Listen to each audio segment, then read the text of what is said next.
អយឈរថាប្រកាសចិនតបច្ចុប្បន្នបាទក្នុងសម័យដែលព្រះសមណគោតមនឹងគឺថាបានប្រនាមថា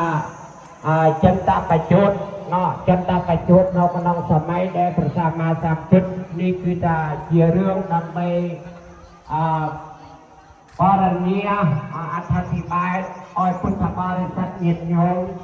ក្នុងការរស់នៅហើយយើងក៏កប់បីបំពេញនៅបទរបស់យើងនេះបន្តិចម្ដងរំអេងទៅតែពេញសេចក្តីឧបមាដូចជាក្អមទឹកយើងយកទៅតម្កល់ពីផ្លាស់ក៏ប៉ុន្តែដោយពេញទឹកហូរចូលបន្តិចម្ដងយូររមែងទុកតែពេញយ៉ាងណាមិញប៉ុន្តែពុទ្ធបរិស័ទញាតិញោមក្នុងការ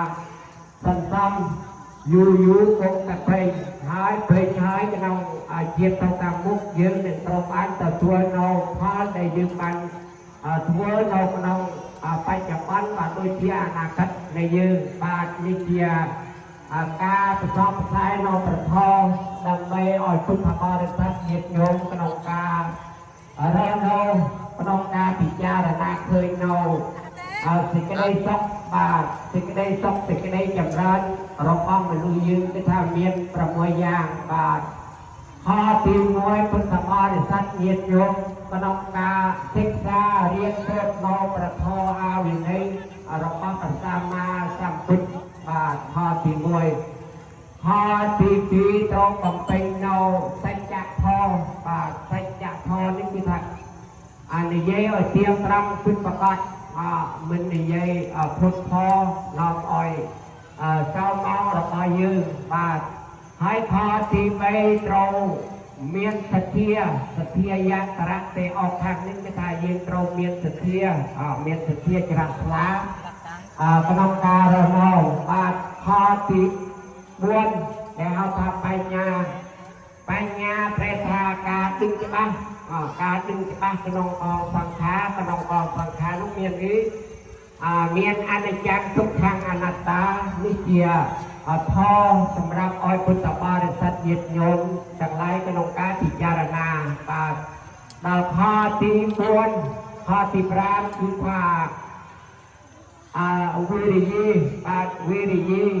ទុក្ខមច្ឆេទេនេះគឺថាយើងត្រូវមានសេចក្តីព្យាយាមក្នុង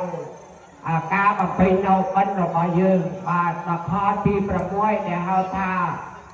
យើងកប់បីក្នុងការចម្រើននៅសេចក្តីមិនប្រមាទប្រហែលធ្វេក្នុងការរស់នៅរបស់យើងនេះជាសេចក្តីសុខ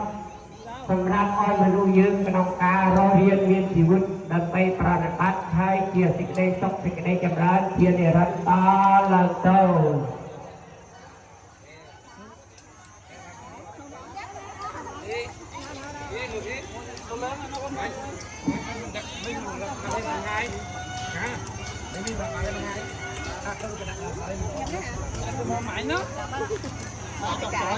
nó trong coi nhưng mà nó đâu ai mà nó